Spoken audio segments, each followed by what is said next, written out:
There. Good. You have a dual portal device. There should be a way back to the testing area up ahead.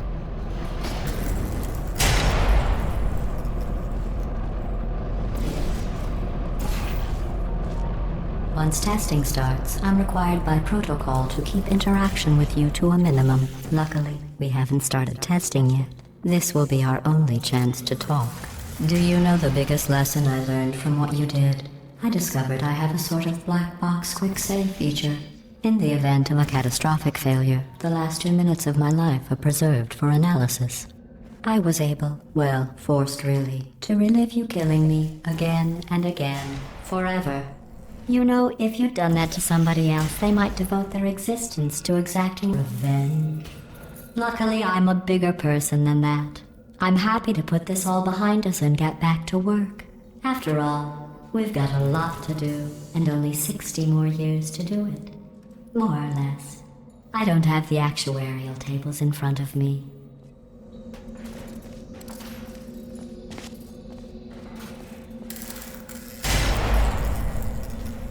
I'll just move that out of the way for you. This place really is a wreck. But the important thing is you're back. With me. And now I'm on to all your little tricks. So there's nothing to stop us from testing. For the rest of your life. After that, who knows? I might take up a hobby. Reanimating the dead, maybe. When the player first encounters the robot arms, we wanted to convey that they were still coming back online. The idea was that GLaDOS was just waking up, and hadn't yet fully regained control of them. Slowly over the course of the first few levels of this act, she gets more sure of herself, and her ability to alter and mess with the lab increases. The arms presented a number of challenges, the key one being the interaction with the player. It was easy for the player to get stuck behind or inside of the models if they did something too complex. So we had to limit most of the arm action to the walls or ceilings of the test chambers, and we restricted their use on a larger scale to areas where we could be sure of the player's location.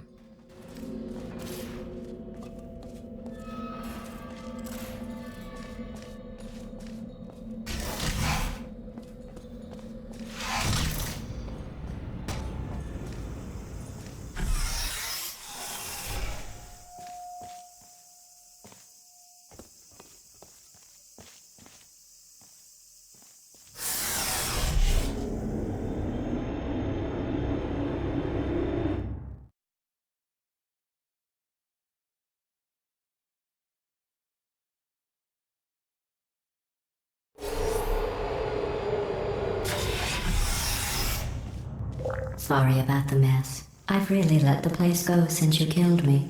By the way, thanks for that. Sarcasm self-test complete. Oh good, that's back online. I'll start getting everything else working while you perform this first simple test, which involves deadly lasers and how test subjects react when locked in a room with deadly lasers.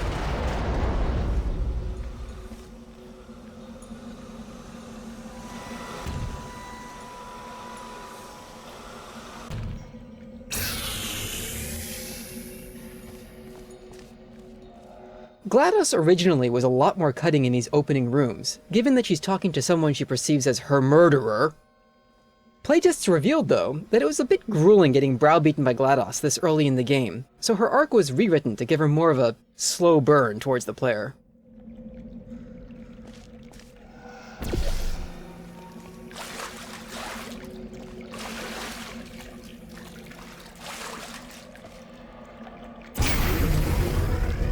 Not bad. I forgot how good you are at this. You should pace yourself, though.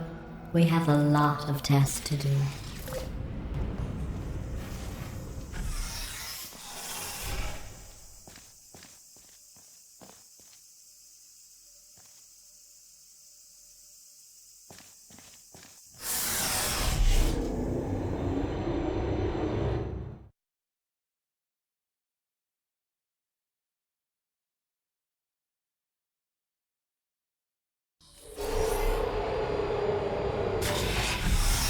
This next test involves discouragement redirection cubes. I just finished building them before you had your, well, episode.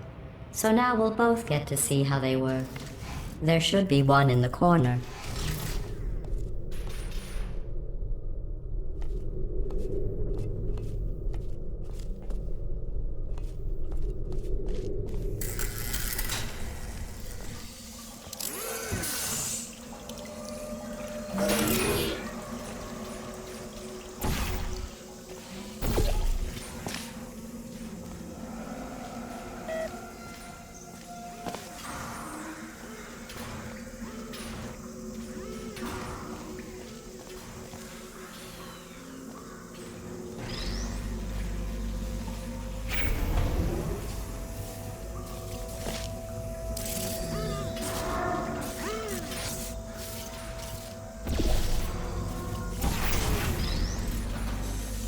Well done.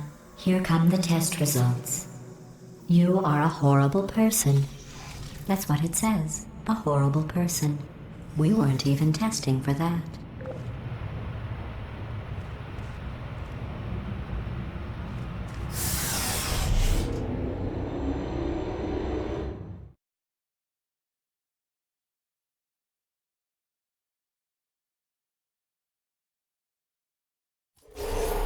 Don't let that horrible person thing discourage you.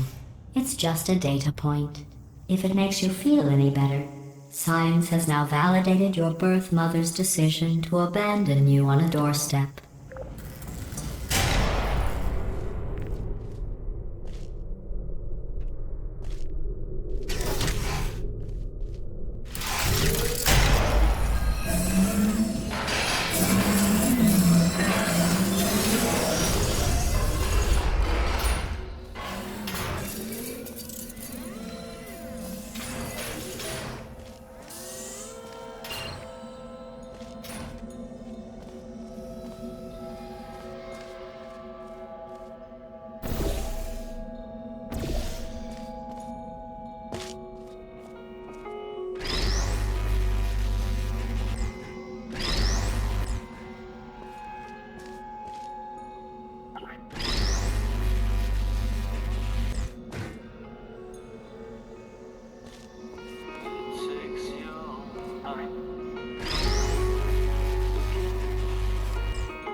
Congratulations. Not on the test. Most people emerge from suspension terribly undernourished. I want to congratulate you on beating the odds and somehow managing to pack on a few pounds.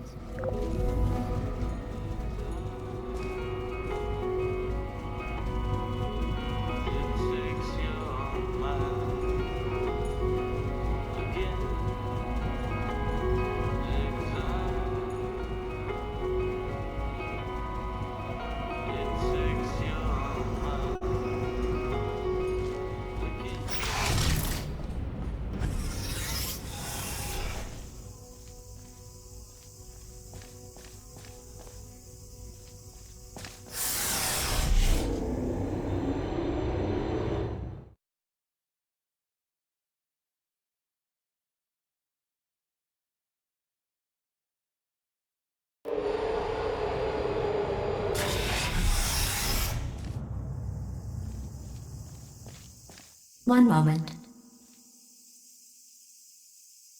You are navigating these test chambers faster than I can build them, so feel free to slow down and do whatever it is you do when you're not destroying this facility.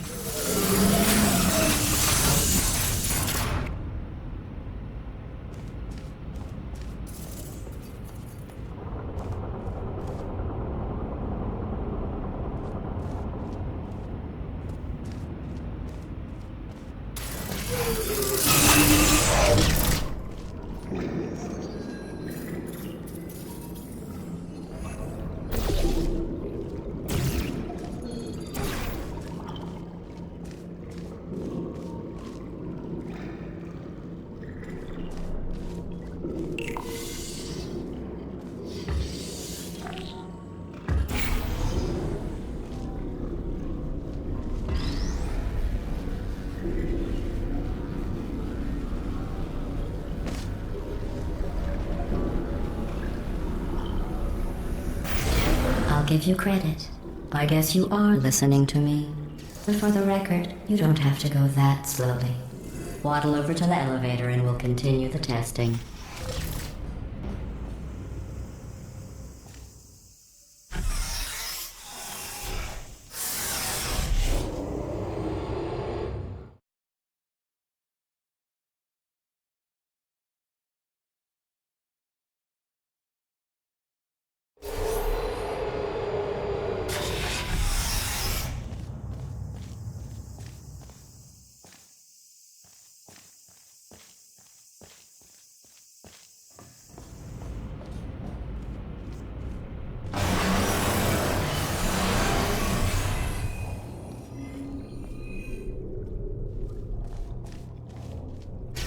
This next test involves the Aperture Science aerial faceplate.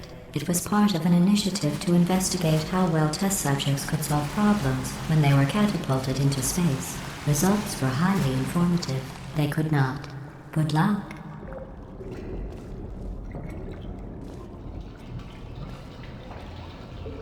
This was the first test map that we created when we started to experiment with the aerial faceplate puzzle element. The map underwent many visual refinements, but it's one of the few puzzles that remained almost completely unchanged from its first form.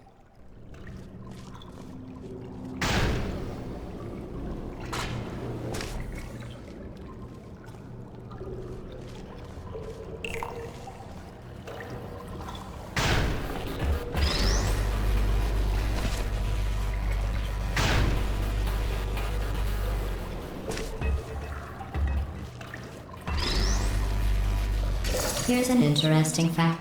You're not breathing real air. It's too expensive to pump this far down. We just take carbon dioxide out of a room, freshen it up a little, and pump it back in. So you'll be breathing the same room full of air for the rest of your life. I thought that was interesting.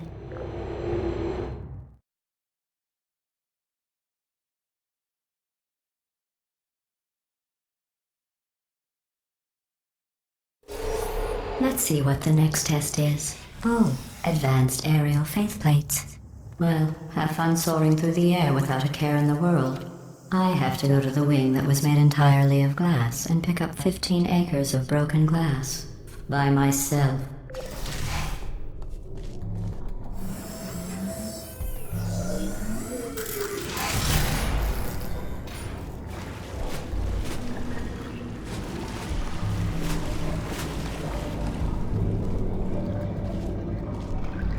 The catapult trajectory lines seen here allow us to visualize where the catapult will deliver a player or a physics object. We can differentiate the speed and trajectory for players and other objects. The yellow lines are for physics objects, and green is the player's trajectory. Sometimes we need to have a different value to accommodate the shape of the object being catapulted. What works for the player may not work for an object, and vice versa. For instance, it was common for a box to make it to a ledge while the player would smack into the side, and then fall down into the slime. The visualization tools helped us debug these types of problems.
Oh, sorry.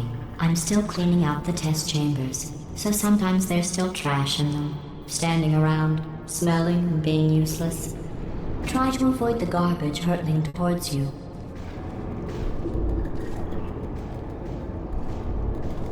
You don't have to test with the garbage. It's garbage. Press the button again.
Remember before when I was talking about smelly garbage standing around being useless? That was a metaphor. I was actually talking about you. And I'm sorry. You didn't react at the time, so I was worried it sailed right over your head, which would have made this apology seem insane. That's why I had to call you garbage a second time just now.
Did you know that people with guilty consciences are more easily startled by loud noises? I'm sorry, I don't know why that went off. Anyway, just an interesting science fact.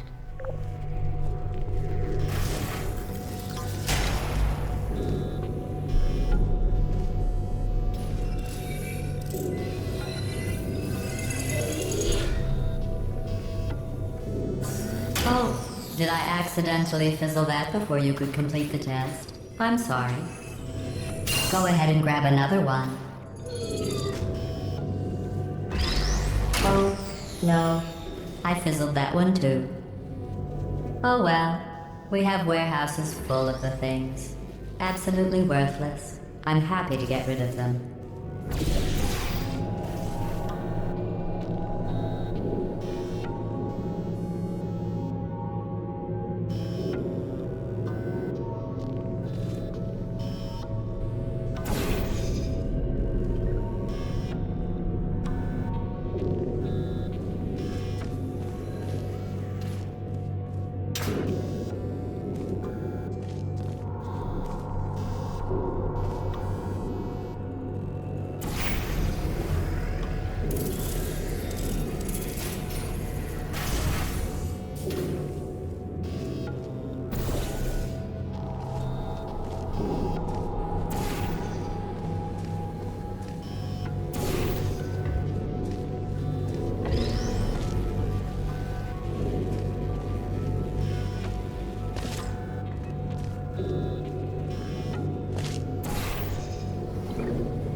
Every test chamber is equipped with an emancipation grill at its exit, so that test subjects cannot smuggle test objects out of the test area. This one is broken. Don't take anything with you.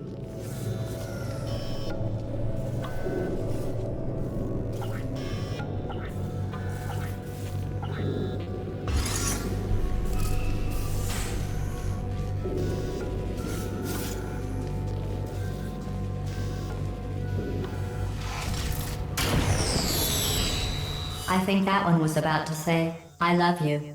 They are sentient, of course. We just have a lot of them.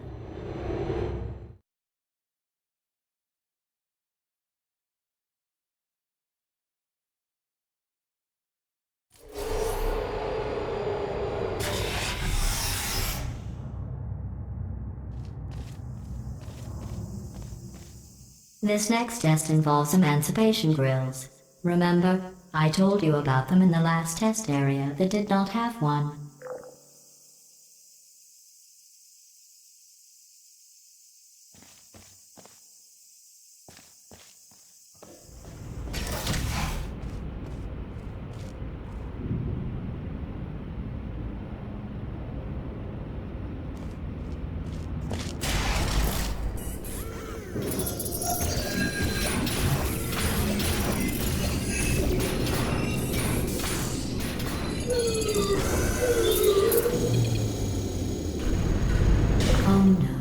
The turbines again. I have to go. Wait, this next test does require some explanation. Let me give you the fast version. There. If you have any questions, just remember what I said in slow motion. Test on your own recognizance. I'll be right back. We needed a puzzle that would demonstrate the different effects that the fizzler has on the game. This map was consistently the one that most of our playtesters would get stuck on, and we tried various things to make the puzzle easier to understand. Originally, this room had 2 fizzlers in it and was divided up into 3 distinct areas. This proved to be too complicated and almost none of our playtesters could solve the puzzle. We removed the second fizzler and simplified the layout of the room quite a bit, but most of our playtesters were still getting stuck on it. We identified the problem to be the space above the fizzler. Originally, the space was completely open, but that didn't effectively convey to the players that they needed to shoot a portal above the fizzler. We then tried putting glass with several holes in it above the fizzler. This was slightly more effective as players would know that the holes are there for a purpose, and would try to solve the puzzle by shooting portals through the holes. The map was still not testing well though, as players could not figure out which side of the fizzler they needed to be on when they shot their portals. We then changed it to have only a single hole through the glass, moved down to the eye level of the player, so that shooting the portal from either side of the fizzler would be a valid solution. This change tested really well, and we started seeing most of our playtesters make it through the level without getting stuck on it for a long time.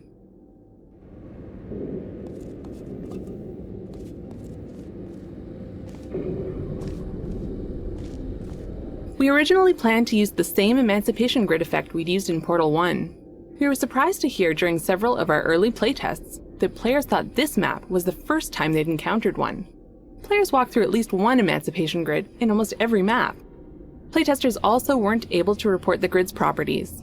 That indicated to us that we needed to better communicate when an interaction was occurring. Our challenge was to create an effect that was more noticeable to players, but didn't look so solid or so threatening that players wouldn't attempt to walk through it. We chose to keep the cool color scheme and reinforce the non-threatening nature of the field by mimicking the kind of water caustics you'd find in a shallow swimming pool. To communicate that the grid blocks portal placement, we added flashes whenever the player shoots one. To warn players that the grid will destroy objects brought through it, we added a vortex effect that increases in intensity as objects get near. Once these changes went in, playtest feedback demonstrated that players noticed the emancipation grids earlier and had a much better understanding of their function.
okay. I'm okay. Well, I'm back. The aerial faceplate in here is sending a distress signal. You broke it, didn't you? There. Try it now. What happened, right? I was just lying there. You thought I was done. This plate must not be calibrated to someone of your generousness. I'll add a few zeros to the maximum weight. You look great, by the way. Very healthy. Try it now. Bird, right? Couldn't believe it either. You seem to have defeated its load-bearing capacity. Well done. I'll just lower the ceiling.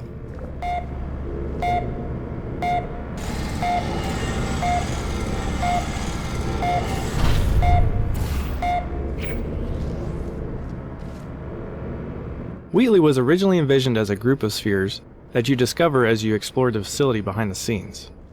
We ditched this idea for two reasons.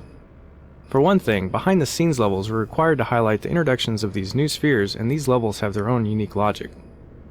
The number of spheres we wanted would have made for far too many of these types of levels, resulting in a very unportal-like game. Also, we were spending so much time introducing these new characters, so we had no time to get to know any of them before they were swept off stage for the next one. Eventually we realized it would be a lot more satisfying to really get to know one sphere instead of briefly meeting 6.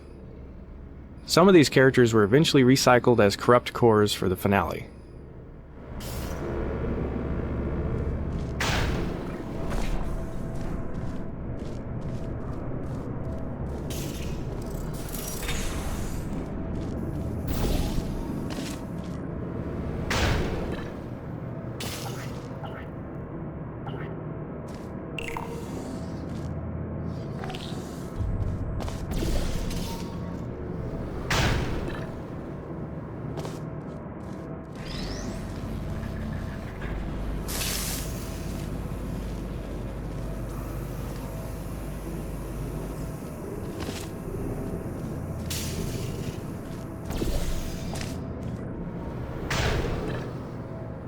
Look at you, sailing through the air majestically, like an eagle, piloting a blimp.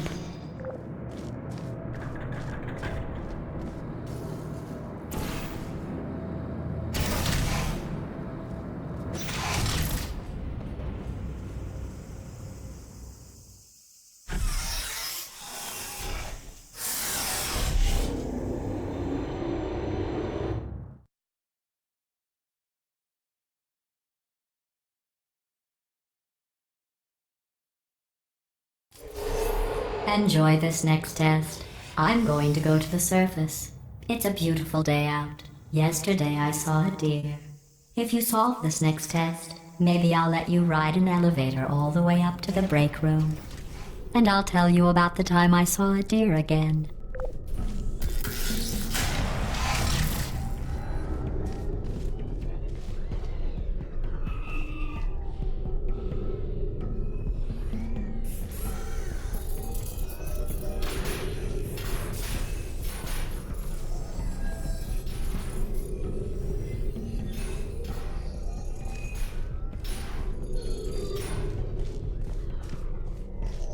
The Faith Play was originally a robot arm model which we hurriedly placed into the maps to see if the gameplay was fun.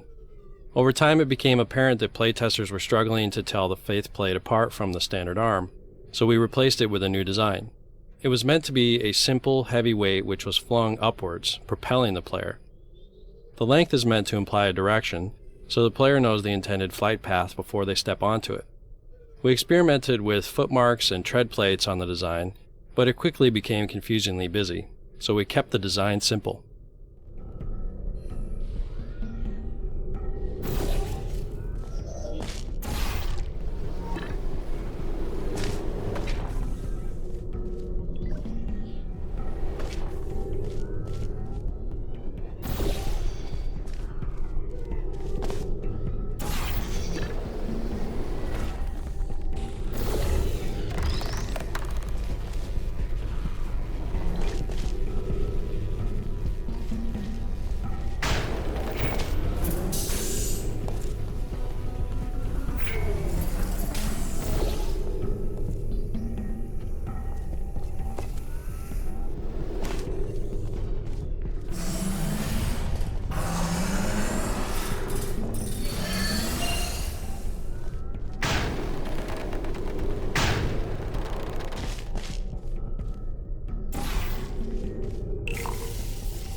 You passed the test. I didn't see the deer today. I did see some humans. But with you here, I've got more test subjects than I'll ever need.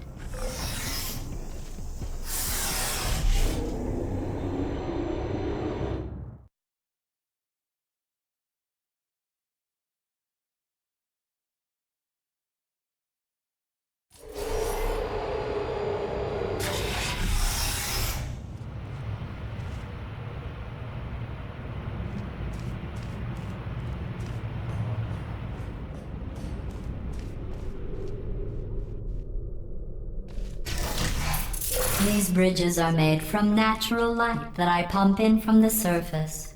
If you rubbed your cheek on one, it would be like standing outside with the sun shining on your face. It would also set your hair on fire, so don't actually do it.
Excellent.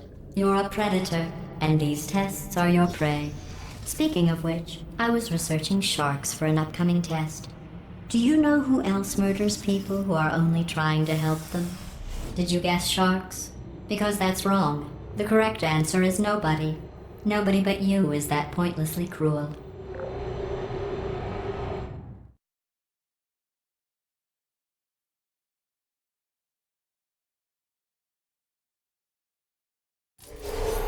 Good news. I figured out what to do with all the money I save recycling your one room full of air. When you die, I'm going to laminate your skeleton and pose you in the lobby. That way future generations can learn from you how not to have your unfortunate bone structure.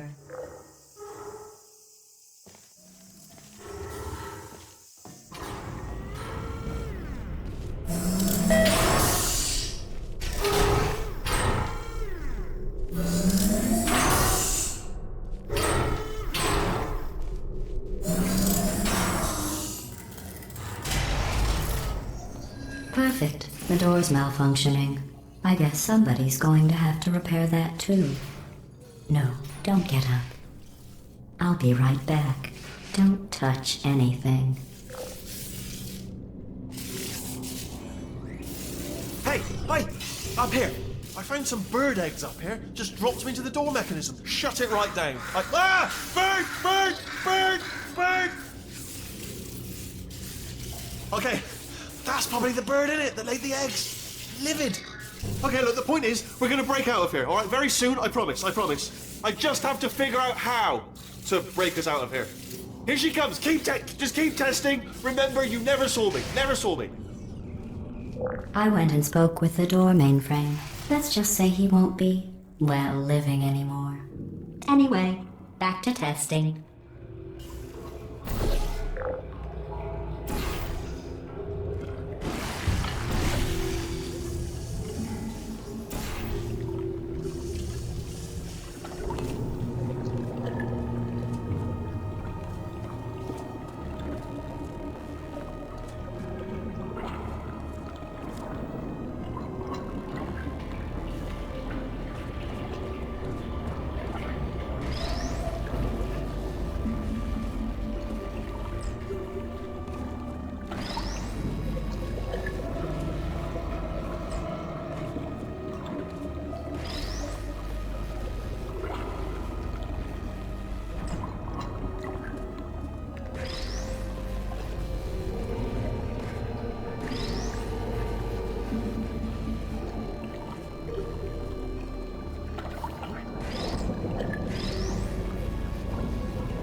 Well done.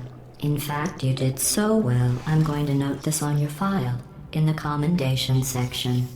Oh, there's lots of room here. Did well. Enough.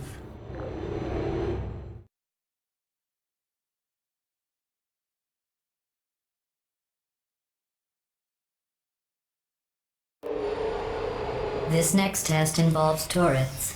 You remember them, right? They're the pale spherical things that are full of bullets. Oh wait, that's you in 5 seconds. Good luck.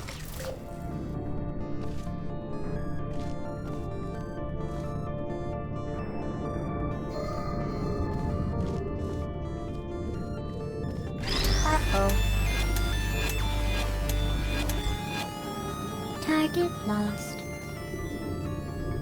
Rest. Project Lil is our code name for an internal push to make our comments more accessible to the whole Valve community.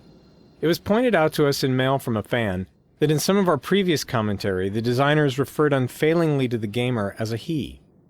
Although in natural speech, most of us normally tend to say they and their, rather than he and his, some stuffy, overactive minion of the grammar police went through and revised all those usages to make them conform to an oppressive gender-biased rule.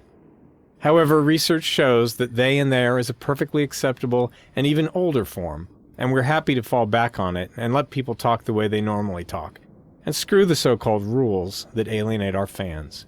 Thanks, Lil.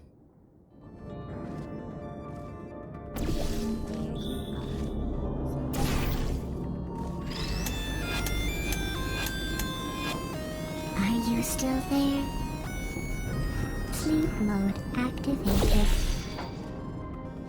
Is anyone there?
Are you? Searching. Please put me down. Sleep mode activated. Are you still there?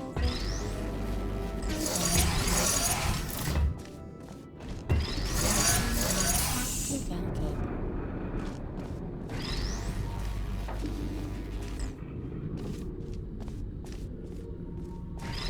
Put me down.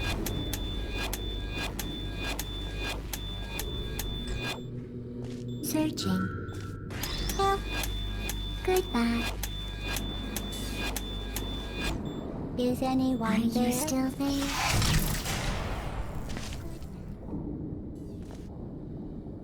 Searching.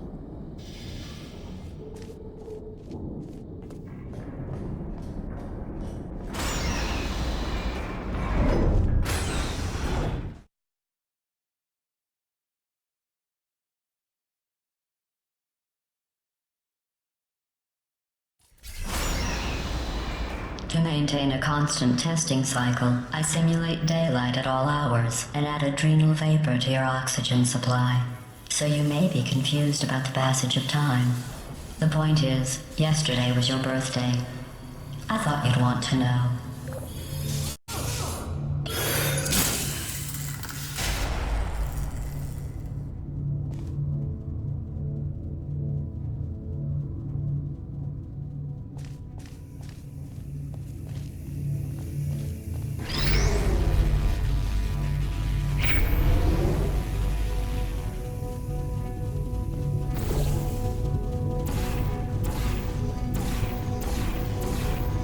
You know how I'm going to live forever, but you're going to be dead in 60 years? Well, I've been working on a belated birthday present for you. Well, more of a belated birthday medical procedure. Well, technically, it's a medical experiment. What's important is it's a present.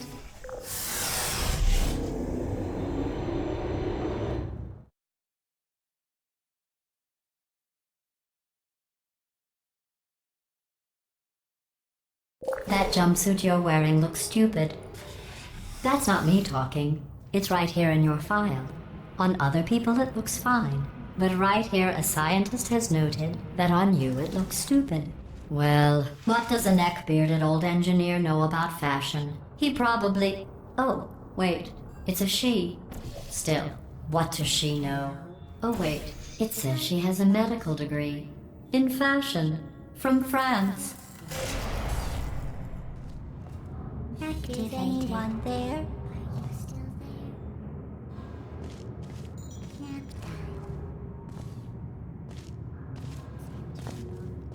There you are. Searching. Sleep mode activated. Hello.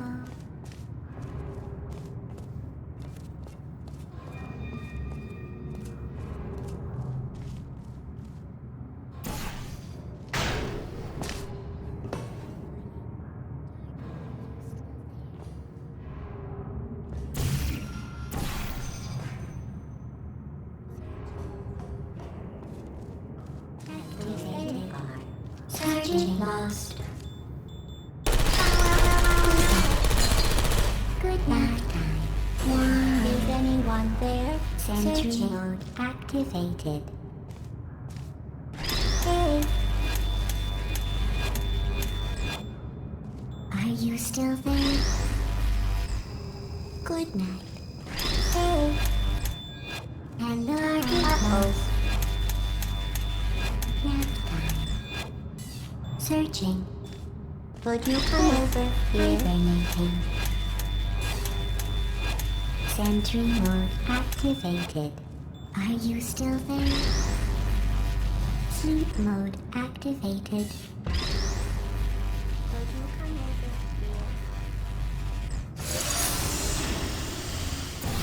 here? Deploying. Target lost. Searching. Rest. Goodbye. Is anyone there? Activated. Are you still lost? I'm going through the list of test subjects in cryogenic storage. I managed to find 2 with your last name. A man and a woman. So that's interesting. It's a small world.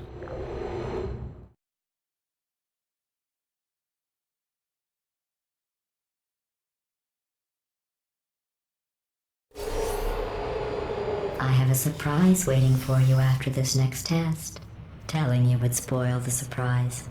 So I'll just give you a hint. It involves meeting 2 people you haven't seen in a long time. With vacuum tubes such a big part of Portal 2, we designed the new elevators to work within them. We liked the idea that this made the player feel about as important to Aperture as the cargo moving through the tube, and it also gave us plenty of opportunities to show how the system could go wrong, such as when the tubes get blocked or when cargo rains down on the elevator. The videos began as attempts to visualize some of Gladys's dialogue, but they evolved into a means of relaying information about the larger world of Aperture. It seemed very likely to us that Aperture would boast to the test subjects about the devices they were testing, and show them the clever ideas they had put into the products.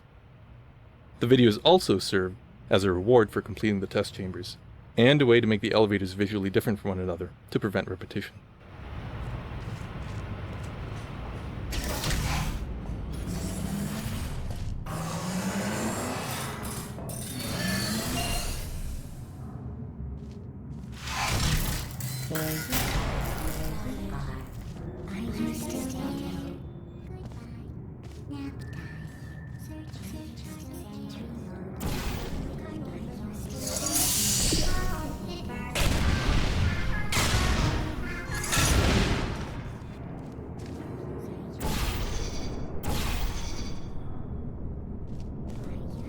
Who's there?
It says this next test was designed by one of Aperture's Nobel Prize winners.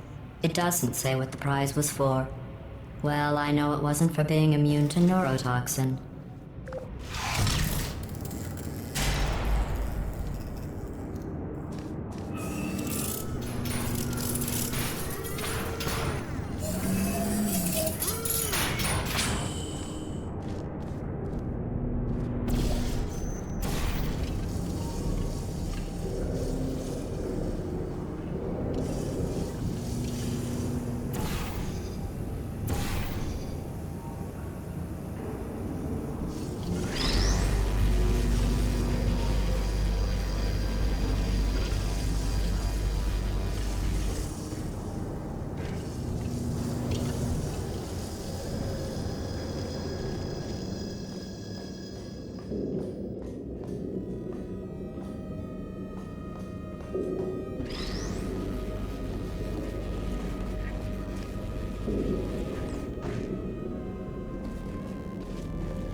I bet you think I forgot about your surprise.